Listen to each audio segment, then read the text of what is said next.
La circulation océanique est le mouvement et le déplacement de l'eau sous la forme liquide et ce partout sur la Terre. L'eau prend plus de temps à se réchauffer et à se refroidir comparé à l'air. Ceci s'explique par les propriétés physiques et chimiques de l'eau. Grâce à cela, les océans gardent beaucoup d'énergie solaire. Cette énergie est ensuite libérée lentement par les courants marins qui vont vers les pôles afin de transférer l'air amassé dans les régions équatoriales. C'est l'élément de la circulation atmosphérique ainsi que la circulation océanique qui répartissent la chaleur venant de l'énergie solaire et qui déterminent le climat partout sur la planète. La répartition de la chaleur est faite par deux sortes de courants marins, les courants de surface et les courants profonds.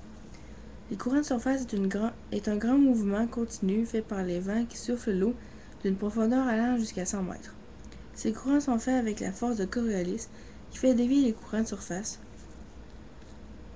Dans l'hémisphère nord, ils vont vers la droite, et dans l'hémisphère sud, ils vont vers la gauche. Reliée à la circulation atmosphérique, la circulation océanique des courants de surface est ressemblante à celle des vents dominants. Leurs trajectoires sont déviées par la présence des continents et ainsi se forment à l'aide des vents et de la force de Coriolis orientant les courants de surface des tourbillons océaniques. Tout dépendant de l'insolation, les courants peuvent être chauds ou froids. L'un des plus importants courants océaniques se nomme Gulf Stream.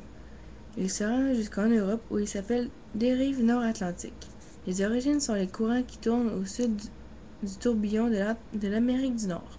Ce courant océanique amène l'eau très chaude de la mer des Caraïbes ainsi que du golfe du Mexique pour aller vers le nord, suit la côte américaine pour finir sa course vers le nord de l'Europe. Ainsi, l'Europe du Nord a un climat plus doux que celui des régions de l'Amérique du Nord. Les courants de densité sont faits par des différences de température et de salinité de l'eau des océans. Le nom que portent les circulations océaniques de ces courants de densité est circulation thermohaline. La masse volumique de l'eau et celle de l'air ont un point en commun. Ils varient selon la température. Lorsque l'eau devient froide, le volume diminue et l'eau se contracte. Du coup, la masse volumique de l'eau augmente. Puisque l'eau froide est plus lourde, elle descend directement en profondeur. L'eau froide des régions polaires, qui est de 4 degrés environ, est donc plus dense que l'eau de la zone intertropicale, qui elle est de 28 degrés Celsius. De plus, l'eau des régions polaires est plus salée. En effet, quand l'eau de mer gèle pour ensuite devenir les glaces de la banquise, elle laisse s'échapper les sels, ce qui augmente la salinité et donc la masse volumique de l'eau de mer. Le mélange d'eau froide et salée fait en sorte que l'eau des régions polaires est très dense. Donc l'eau froide va directement vers le fond de l'eau où elle se promène le long du plancher océanique. Bref, pour résumer ceci en quelques phrases bien dites, la molécule d'eau possède sensiblement les mêmes caractéristiques que la molécule d'air. Quand elle est chauffée, sa masse volumique baisse et sa densité rapetisse. Cette eau est donc plus légère et se promène donc plus près de la surface. À l'opposé, quand l'eau est refroidie, sa masse volumique augmente et elle devient plus dense. Cette eau se déplace donc beaucoup plus près du fond des océans.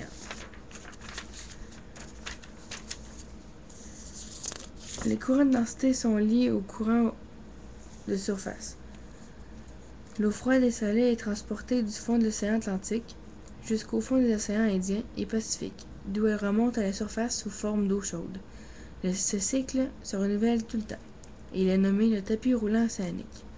Ces courants assurent le maintien de la vie dans les océans. Lorsque l'eau froide circule au fond des océans, elle emporte avec elle des nutriments.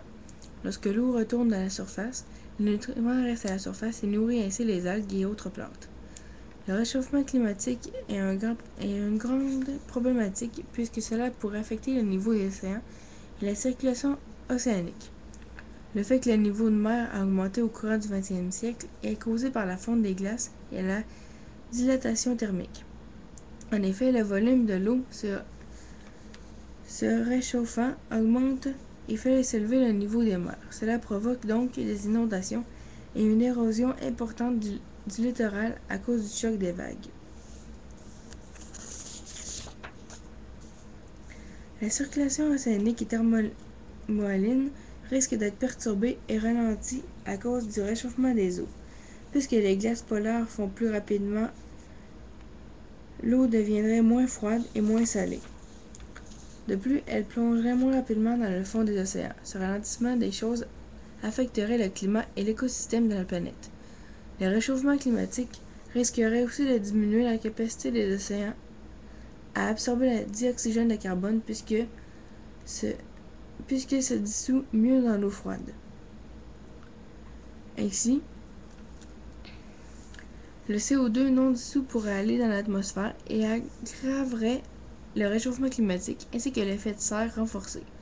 Ce dernier, pour mieux comprendre, se résume à un réchauffement climatique accéléré de l'atmosphère dû à la présence d'un surplus de gaz à effet de serre provoqué par les idioties humaines.